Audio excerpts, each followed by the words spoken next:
I'd like to call the Delaware County Commissioners meeting to order. It is March 3rd, 2014. It is 9 a.m. If everybody could stand for the pledge. I pledge allegiance to the flag of the United States of America and to the republic for which it stands, one nation, under God, indivisible, with liberty and justice for all.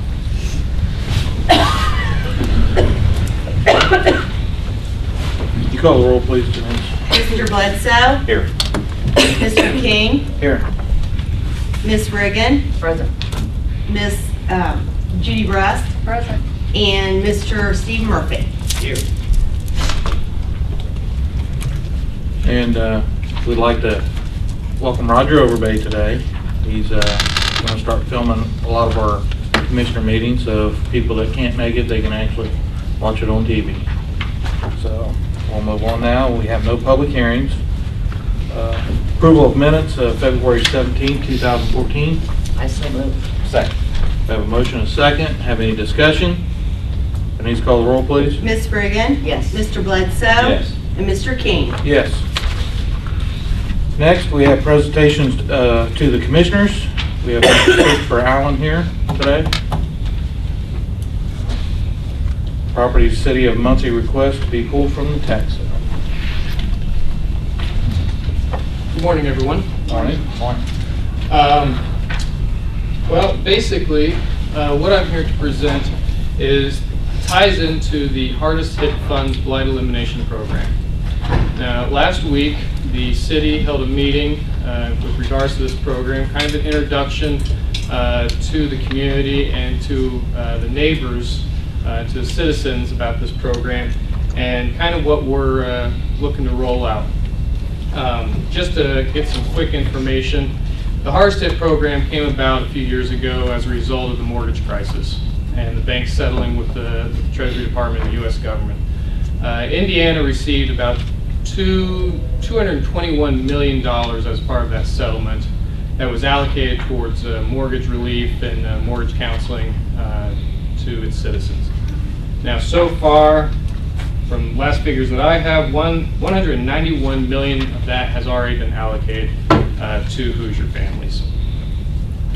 One of the things that the Treasury Department has now looked upon is that it's basically approved that $75 million of this program can now be used towards blight elimination.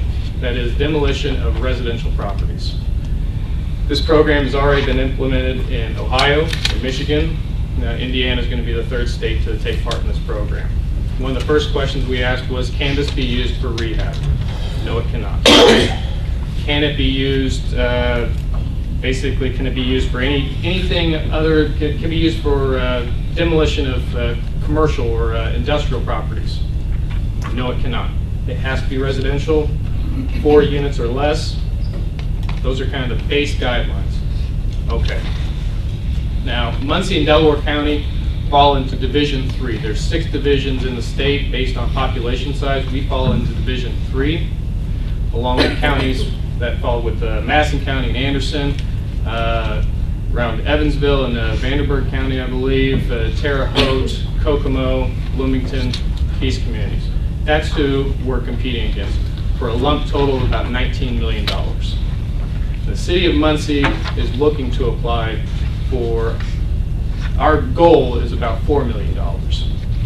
I've already been speaking with Sherry Riggin regarding this program, and she's already begun to express interest on behalf of the county that there are communities such as Selma and Albany that might have an interest in also taking part in this program. And I'd be more than happy to help assist some of those communities with some of the properties that they might have interest in. Now, what I'm here more specifically to address today, there's a list of about 49 properties that'll come to our attention as well as your attention. Right now, the city has been working on a list of potential properties for this program. We're up to about 199. That was sometime last week. That number's probably increased by about 5 or 10 by now. So we're up to 199 officially. What we did was, out of the available data that we had of those properties, we cross-referenced that with what's currently in the upcoming tax sale in April, and we came up with 49.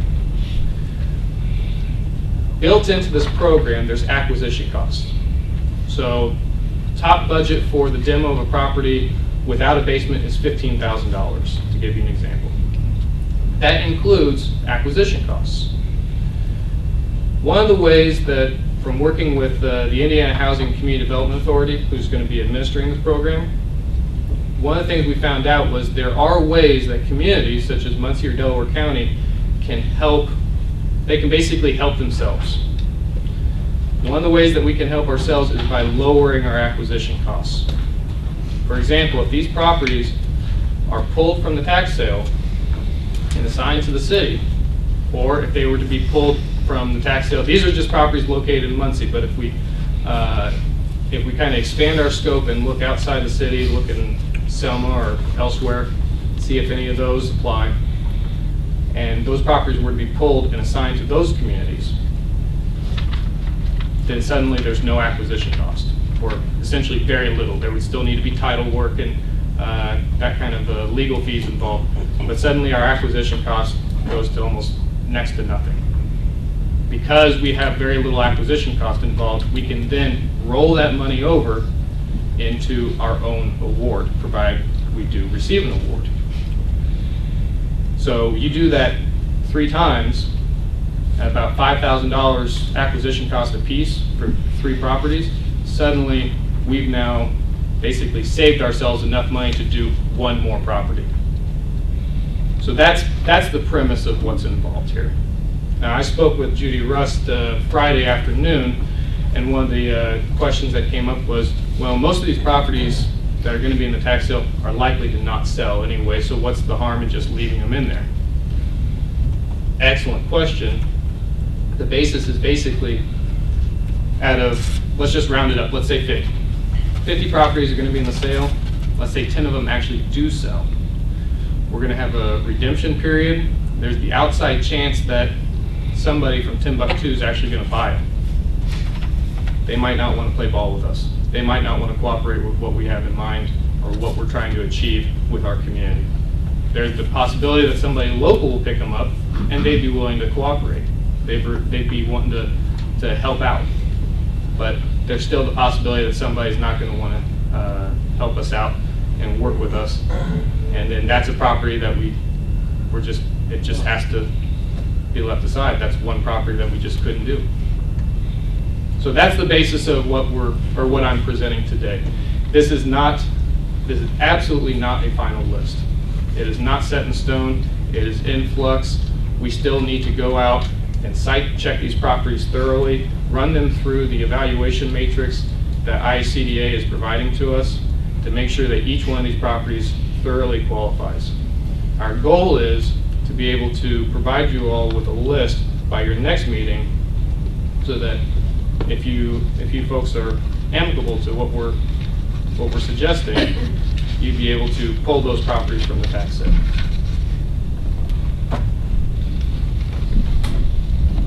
Thank you, Chris. I know Janet's been working very hard down in Judy's office on your committee. And so it's up to us to do something a little bit different here. What would you like to do, Sharon? Well, it's such a good program. Now, my question is, if we were to pull them and you didn't get your 4 million, so... One of the things that we'd like is, so basically next time, we'd like there'd be I guess, a resolution on the table to pull whatever the final number is. There'd be a resolution on the table to pull these properties and assign them to the city for this program. But we'd like for there to be essentially language built into that specifies provided that funding is awarded for each one of those properties. Because basically if we don't receive funding for those properties, then what are we going to do with them? Right. And really they should be able to go back into the tax sale next time around, just as any one of these properties. Judy, you have some opinion on this? That's why I called Chris, because, we had some questions as to the pros and the cons. Obviously, the con is should they sell, the taxes would be, well, in that sale, they're written off, but, you know, the loss of revenue, basically, is what that amounts to. And they don't get in the, this particular tax sale, and there's not that opportunity.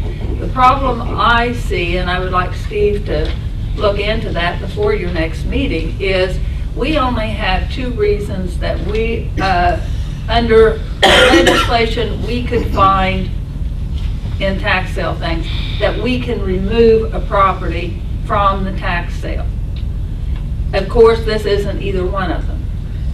So I would want Steve to determine that your action, whatever that action is, be suitable with state statute to allow this. We really want to cooperate because we really feel that this is a good program.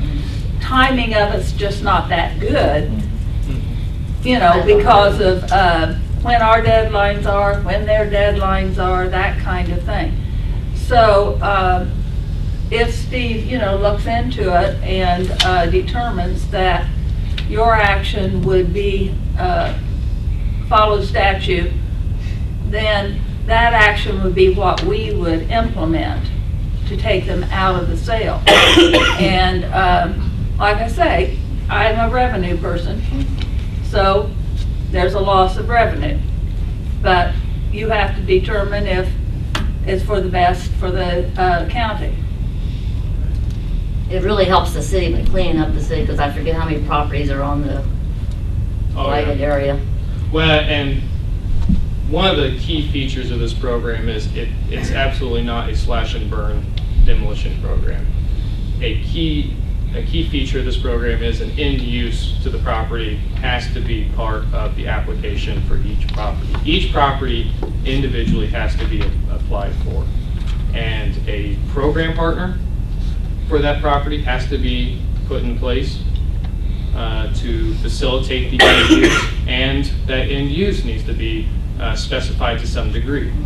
Now, there's obviously certain end uses that would be more advantageous for the and the county than other end uses. But really, any end use other than just an empty lot is going to be better. That's has weeds and Yeah, anything's going to be better, whether that's a pocket park, a community garden, or a new construction. And someone has Somebody's to be- interested in building a new house. And someone has to be willing to take up the maintenance of keeping it looking nice. Right. Now, There are maintenance costs built into this program as Okay. well. Now, the other night, when you had your meeting, did you have quite a few partners that were showing interest in some of these? Habitat already expressed interest. Pathstone's already expressed interest. Penny Leach with the Muncie Homeownership Center has already expressed interest. So that was right off the bat. I've talked to Chris, I think we talked Friday, I don't see any reason why we'd stand away. This is a good program. Yeah. Like I say, based on the resolutions and our ability to do so. As long as Steve Yeah, as gives long as us. Steve gets back and we Yeah. can do this, you know. Take a look at it. Yeah, and I'd be happy to. Chris and I'll work together. Work with you. And Yeah. Thank you, Chris. Yeah, Thank thanks, you. Chris, appreciate it. Yeah. there's- Move on to contracts, agreements for approval. We got the LPA consulting contract, supplemental agreement. Angie? Good morning. Morning. I'm presenting 2 agreements that correspond to each other. So the first one, the LPA consulting contract, is a supplemental to an existing bridge inspection contract. This is to allow for 2 additional underwater inspections of my bridges, and federal highways requiring new documentation for load ratings. The increase in this contract is a total of $63,200. And the NDOT contract is the contract that would provide us a federal reimbursement of 80%. So the local match is $12,640. This is the company that you've used before this. We're currently under contract with HWC Engineering. I'll move for approval of the LPA consulting contract between us and its supplemental agreement number 1 between us and HWC Engineering. Second that. Got a motion and a second. Any discussion? Denise, call the roll, please. Mr. Bledsoe? Yes. Ms. Riggin? Yes. Mr. King? Yes. Next, we have Indiana Department of Transportation County Bridge Inspection Contract. Angie? And this is the agreement that will allow for federal funds to be reimbursed to Delaware County for the supplemental. Is this a little bit higher than you anticipated, or? No, I think it's very reasonable. I'll move for approval of the Indiana Department of Transportation and the County Bridge Inspection Contract as proposed. Second that. A motion for approval and a second. Any discussion? Denise, call the roll, please. Ms. Riggin? Yes. Mr. Bledsoe? Yes. Mr. King? Yes. Thank you. Next, we have the computer management and consultant, Lana Jordan. Is she here? She's not here yet. She's supposed to be on her way, but evidently she's not gotten here yet. Lana Jordan. Lana Jordan. Oh, I messed him up that day. Well, I guess we can always come back to this That's when she okay. gets here. Yeah, we'll give her a minute. Have no appointments, table business, ordinances for first or second reading, no resolutions. Have any department heads that would like to give any reports, elected officials? I would like to say, Chris, go back and tell the county highway workers they've done an excellent job over the last 2 months, keeping our roads and stuff clear.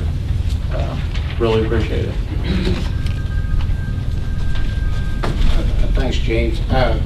We didn't get the snow, anticipated snow that we forecast this weekend, which is good, but, on the state side, we had 15 drivers out this morning for the schools and all, calling in at 3.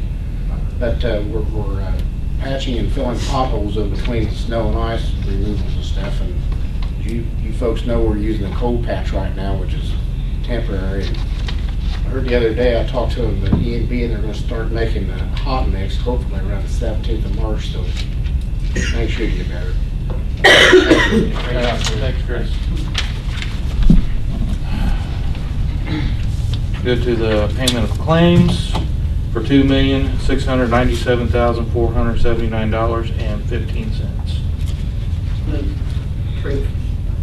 Second. Got a motion to approve and a second. Any discussion over it? Denise, call the roll, please. Mr. Bledsoe? Yes. Ms. Riggin? Yes. Mr. King? Yes. You know if she's gonna make it today, or? I didn't know we got a note that she was on her way to pick up her rental car, I guess, and was coming on her way, so. I know that we received several emails from. I know her Sean that says needed it, so. there's nothing wrong with the contract according to Sean Neal, so. When I read it this morning, it looks fine So it to looks me. fine to you. We'll go back to it, and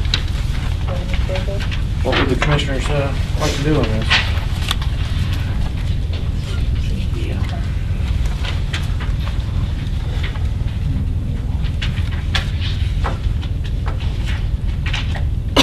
This is between Jim Fluke Yeah, it's, right, it's Jim Fluke's and Community Corrections. and trying to think, is this not an addendum, this is actually a service Jim, contract? do you want to speak on it, Jim? Want to speak on behalf of Since this? he's not here,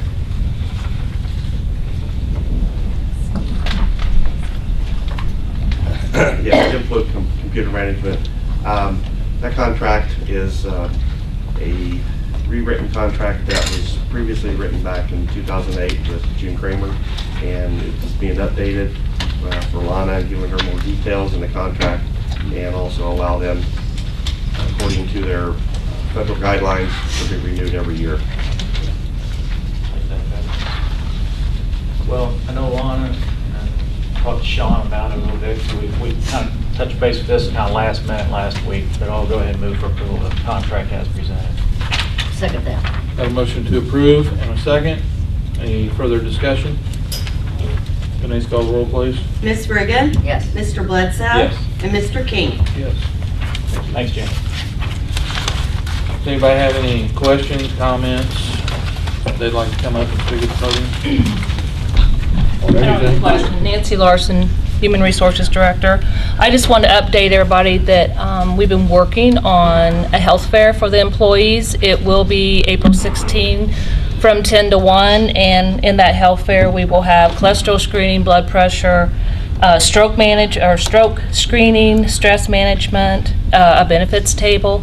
A lot of people aren't even aware that the government employees get a discount in car rental, and on Verizon. And then we'll also have some door prizes. We have a couple people willing to sponsor. We're also going to have Dr. Abera, who is our new clinic physician. So he also is going to come next commissioners meeting to meet all of you. So just an update. And this is going to be located where? We're going to do it on the second floor. Second floor. We'll have hearing testing. IU is going to provide breast exam for women, so we'll have a different room for that. Just trying to do a wide variety. We did a survey for the employees, and these were the top things that a lot of the employees are interested in. Has that survey been finalized? Mm-hmm. Do you have a copy for us? Or? Sure. I had about 85 people that responded. Out of the 500. And what percent are we up to now on the clinic? I will get that report for next meeting. I hear it's we were pleased the first few months. I think we were at 33%. 33, 35%. But the city was at 40, I believe. Mm-hmm. A little bit higher than we were, so, you We know. work a little bit harder. Or they're not easy. Yeah. I've heard positive things from the clinic. We have heard a few negative, but you got to have the pros and the cons, and when we hear the negative, that we need that feedback so we can correct it. You want to say something about the clinic? You're really happy about it? Sure. He's someone that's been there actually, and I live hearing We're going positive today, as a things. matter of fact. Jeff Brandon, Weights and Measures. Yeah, I've been 3 times, and I'm going this afternoon, as you can tell. The people are great. I mean, they try their best to take care of you. I told Nancy I had one small problem with prescriptions, but they took care of it right away, and I had them. You know, luckily I wasn't out, but they took care of it. I'm well pleased. Thank you. Yeah, good morning. Excuse me, I've got a cold and I'm about to lose my voice, which I'm sure a lot of people wouldn't mind at all. But as far as these potholes go, there was an article in the paper. Can you state your name, please? Les Marsh. There was a thing in the paper yesterday about some adhesive they've been using in Europe. I don't know if it's cost effective or whatever. I don't even know what it is. Yeah. But it was in the paper yesterday. And I don't know if anybody was wanting to look into it or they've had some good luck with it, but it may be very, very expensive. I don't know. That wasn't. You heard anything like that, Chris? No, I do know the city of Muncie is trying something a little bit different. Oh. We want to be able to hear you. It's in Cindy's paper. No, I do know that the city is using it, some different type of material from Indy. It's kind of expensive. I don't know if that's what you're referring to or not, but I'll check no into it. idea. Okay. I believe so. I just glanced at it and it wasn't something that. Duke Campbell said he would let us know how well it turned out. Like say it's in Indy and logistics and expense. I mean, that's something I think he's supposed to do. What I really came for, Jerry Cook was replaced by Rhonda Small on the Aviation Board, Airport Authority, or whatever you call that. I don't think she has an aeronautical background and familiar with FAA procedures. I was just wondering why would you replace somebody like Jerry Cook, who's a pilot and has a good knowledge of the FAA procedures. Why would that be done?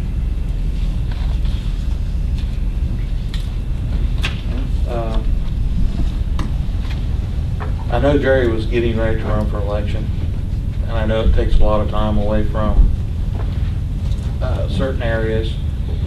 Also, we've discussed about bringing newer people in to giving other people chances to get into some of the, you know what I'm talking about. Well, yeah. Some of the areas and stuff like that. When she sent her resume in, she had a really good resume, a good background with some of the other boards and stuff that she had sat on. Well, this is a particular board that requires a little bit of extra knowledge. I kind of perused FAA regulations yesterday, and it's like reading stereo instructions. You gotta know a little bit what you're doing. I mean, I don't see any problem, but why would he not be replaced with somebody that has this knowledge? The lady's a very intelligent lady, has a real The nicest lady in the world, and she may be a Mensa person. I got it. Yeah. But from what I see, her only claim to fame is she knows Joe Evans and the lady that's a secretary out there. To me, all I can glean out of this is she becomes a rubber stamp for Joe Evans. I mean, she's got no aviation knowledge. Well, I don't know about that, a rubber stamp. I mean, last year we planted Jake Ludwig, but he's a dentist. I'm sorry? Jake Ludwig was appointed last year, and he's a dentist, and he's getting very well out there. And I know we've discussed coming in as the commissioners that we would like to start bringing in newer people into a lot of these areas, giving different people a chance to sit on these boards. Sure. From, where, you've had people sit on boards for, I don't know, someone's 20, 30 years, and there's, and I know Jerry too. I know Jerry personally, like Jerry. Yeah. I work with Jerry because Jerry's, in the prosecutor's office and stuff, but, there's a lot of people that would like to sit on these boards and everything also, and sometimes you want to bring a new mix into different things. I see that point. Yeah. I do see that point. I've discussed, I would like to see a lot of younger people coming in and sitting on these boards, because sometimes if you bring somebody younger with new innovations and stuff on these boards, you can see it go from here all the way over to here.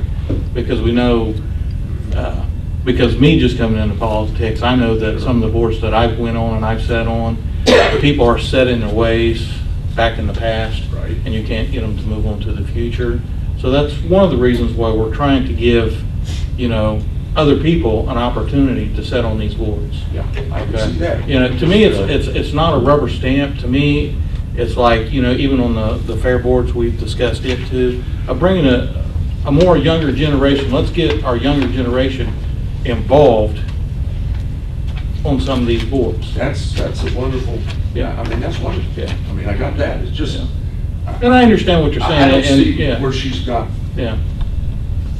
the requisite knowledge, to be real honest about it. But I suppose it'll work out. Okay. Thank you. Thank you, Les. Mr. Marsh, Yes. your point's well taken. Thank you. Thank you. Excuse me, sir.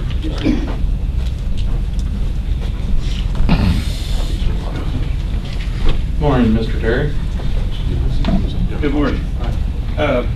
My name is Tom Terry. I think the last time I didn't tell you anything about me, so I think I would like to explain a little bit. I went to school here born here, went to school here, graduated from Southside High School. I went to Ball State University.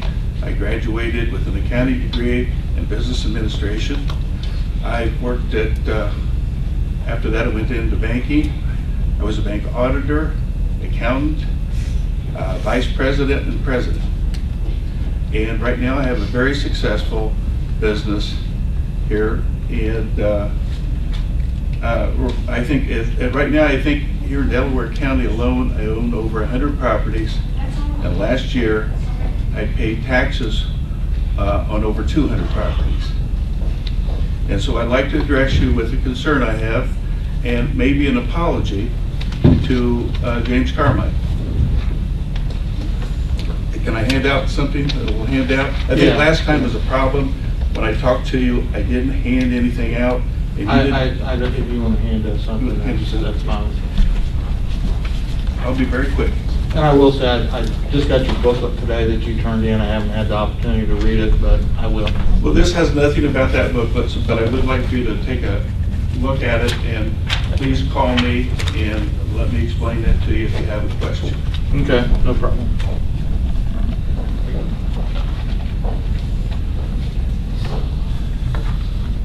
Did you make me a copy for record?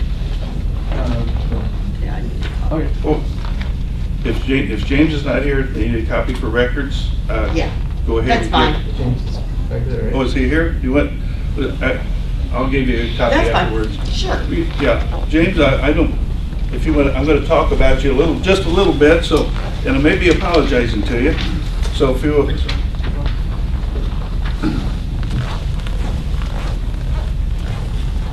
I went ahead and I took a hard look at the contract for PSC, and I think you may have signed it by now or whatever, but I took a hard look at it, and the more I looked at it, the better it looks.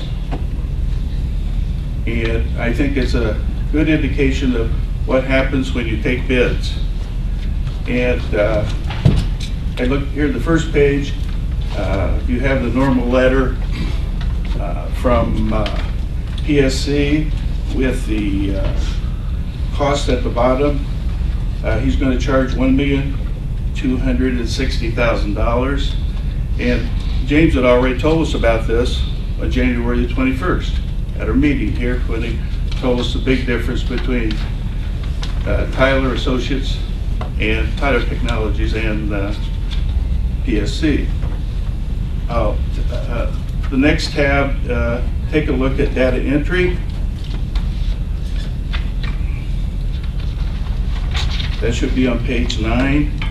And if you look at number 6 down there, I thought this was very significant into the fact that PSC is going to do data entry. I think this is the first time, and I think that's a big savings. I think that's great. I'd like for you to take a look at the days, and this is different too. I think Tyler Technologies put 600, we put 600, and I think that is, I think it's great. James has got any, I think this is a great contract. Okay, thank you. You agree? Yeah, do you agree it's a great contract? Yeah. You're saying, what's my question? What I like is, do you guys really know what you signed? Because I think you did sign the contract.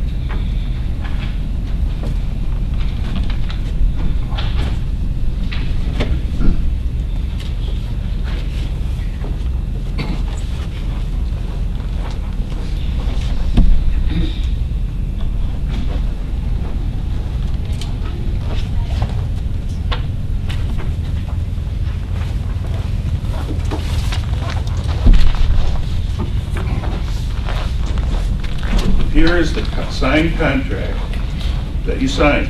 Now, if you take a look at the one page that I gave you, that it's a single page, and on that single page, I've highlighted a couple things.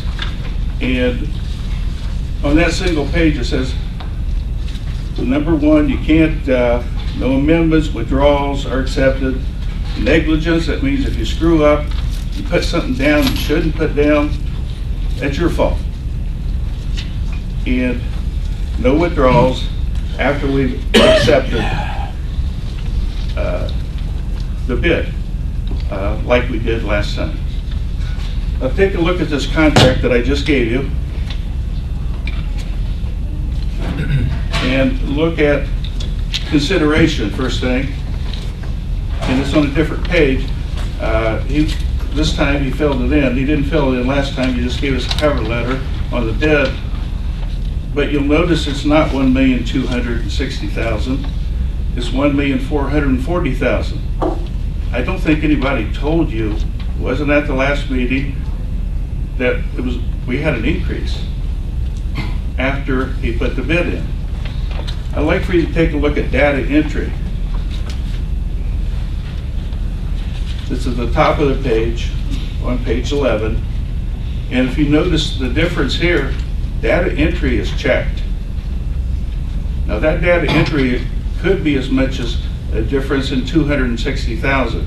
So we've already got an addition of $180,000 on the consideration. Then was that little check up there, that's an additional $260,000. Look at days.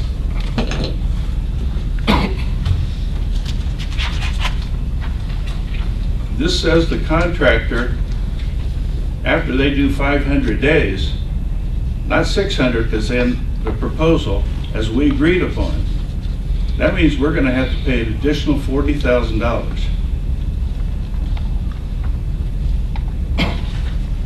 All in all, we're talking about an increase of approximately $460,000 over what we agreed upon. Is that a question or a comment?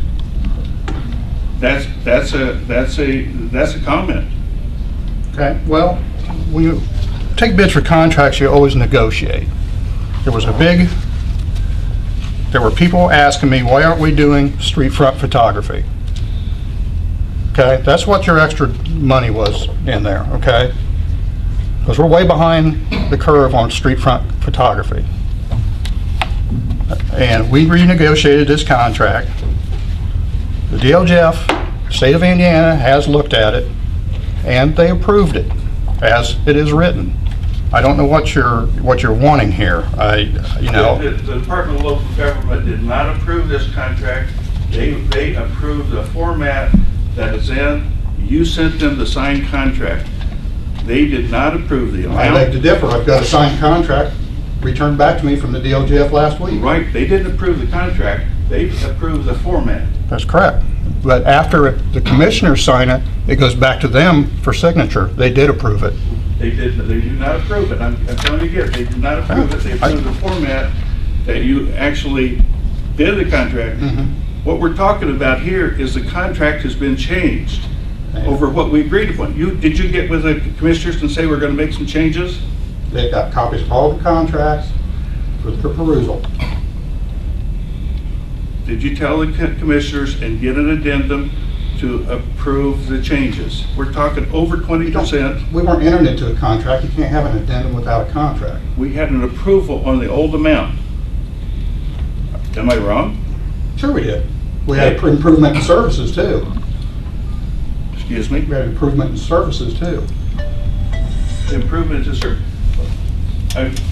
Since you said that, I'll have to go back and show you. Take a look at your bids. Since you said this, take a look at bids. And on page 5, if any improvements do not have photographs attached to the property record card, the county believes it is appropriate to have a photograph of the improvement, take photograph and include it with a property record card. This is what were initially agreed upon that PSC would do.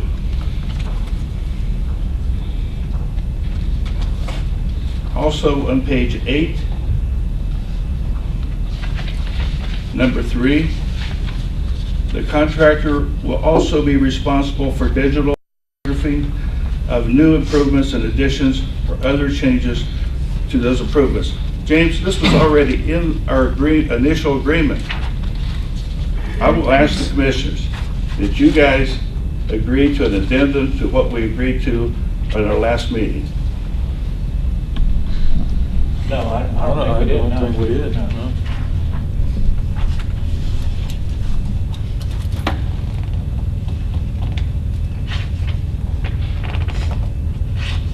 $460. This is why we're low on money.